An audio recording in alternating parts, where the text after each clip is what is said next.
What's up people, it's me Rudhan. Welcome to my official YouTube channel and Facebook page. তো guys চলে আসলাম আবারও আপনাদের মাঝে নতুন আরেকটা ভিডিও নিয়ে। আর এখন কিন্তু প্রায় সন্ধ্যা ছুঁই ছুঁই, আকাশে বেশ মেঘ দেখা যাচ্ছে। জানি না বৃষ্টি হবে কিনা, তবে যে মেঘ দেখতেছি এই মেঘে মনে হচ্ছে খুব ভারী বর্ষণেই বৃষ্টিটা হবে। কারণ বৃষ্টিটা হইলে আমরা সবাই একটু উপকৃত হব, কারণ বেশ কিছুদিন যাবৎ প্রচুর পরিমাণে গরম পড়তেছে। মাঝখানে লাস্ট ফ্রাইডেতে একটু বৃষ্টি হয়েছিল, আর ওই বৃষ্টিতে আমি ভিজছিলাম। এরপরে আর কোনো বৃষ্টি হয়নি। আর আমরা কম বেশি সবাই জানি যে তাপপ্রবাহ চলতেছে, বাট ঢাকার বাইরে কয়েকটা জেলাতে হালকা বা মাঝারি বা বড় পরিসরে বৃষ্টি হচ্ছে, দমকা হাওয়া সহ বেশ ভালোই বৃষ্টি হচ্ছে। কিছু কিছু জায়গায় বজ্রপাতও হইতেছে। আমরা চাই যেরকম বৃষ্টি হোক, অন্যান্য জেলার মানে যেসব জেলাতে বৃষ্টি হচ্ছে ওইসব জায়গার মানুষ বলতেছে না এত বৃষ্টি জানি না হয়, কারণ 60 থেকে 80 কিলোমিটার বেগে প্রায় ঝড়ের মতো বাতাস হচ্ছে। তবে বৃষ্টি হওয়াটা খুব দরকার।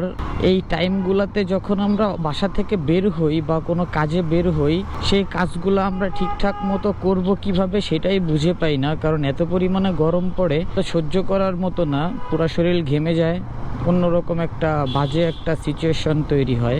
2000 years later. আর আমার জানা মতে যে হাতিরঝিলের যে এই যে সাইডের যে লেকগুলা, এগুলা আসলে দূষিত একটা লেক বলা যায়, বা পার্কটা দূষিত একটা পার্ক। কারণ এসব জায়গা মানে প্রায় টাইমে দেখা যায় অনেক অসামাজিক কর্মকাণ্ড এখন বেশি হয়। এই এলাকার যদি কিছু মানুষ সচেতন হইতো তাহলে এইখানে এই জিনিসগুলা ঘটতো না।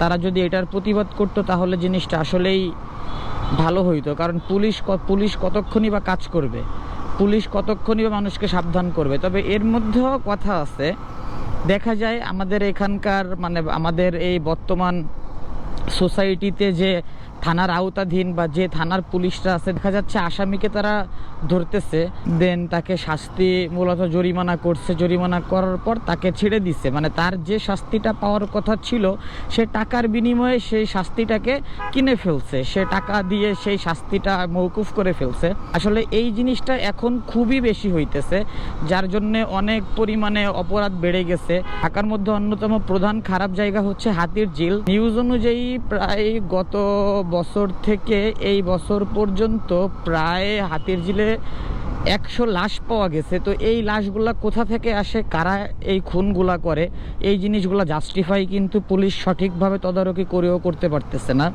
এই জিনিসটার দিকে ফোকাস দেওয়া উচিত। যেমন আমার সামনেই যে পুলিশের গাড়ি যাচ্ছে, তো তারা এখানে কোনো অপরাধীকে অপরাধ করতেছে, তখন তারা তাকে অ্যারেস্ট করবে। তো অ্যারেস্ট করার পরে যখন তারা তাকে থানায় নিয়ে যাবে, বা এমনও হইতে পারে থানায় নিবে না, তার আগেই সে দেখা গেল যে টাকার বিনিময়ে সে ছুটে যাচ্ছে।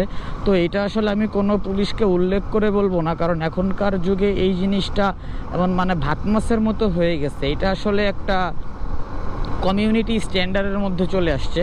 তো এই জিনিসগুলো আসলে ঠিক না।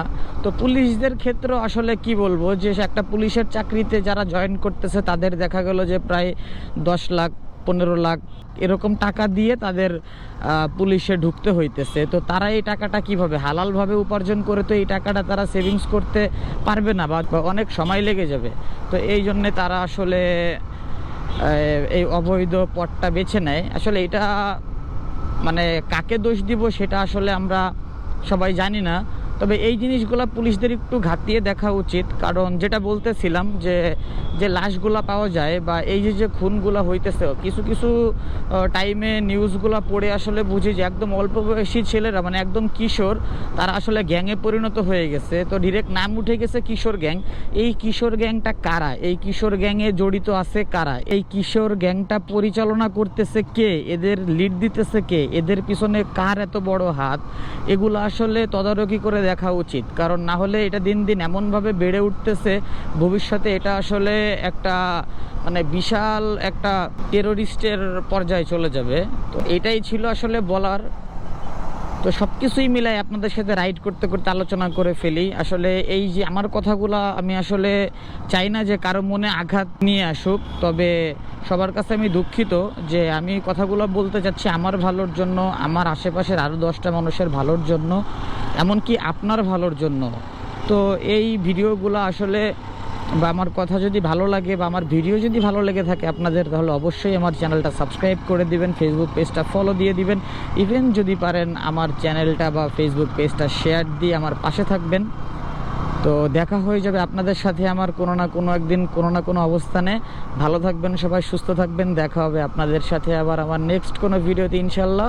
আল্লাহ হাফেজ, আসসালামু আলাইকুম।